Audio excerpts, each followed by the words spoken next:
गरुडगमन तव चरणकमलमिह मनसि लसतु मम नित्यम् गरुडगमन तव चरणकमलमिह मनसि लसतु मम नित्यम् मनसि लसतु मम नित्यम् मम तापमपाकुरुदेव मम पापमपाकुरुदेव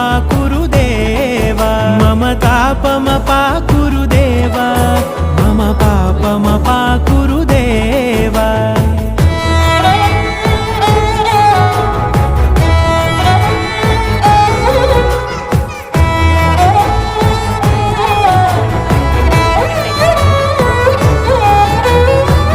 जनयन विधि नमुचिहरण मुख विबुध विनुत पद पद्मा जल जनयन विधि नमुचिहरण मुख विबुध विनुत पद पद्मा विबुध विनुत पद पद्मा।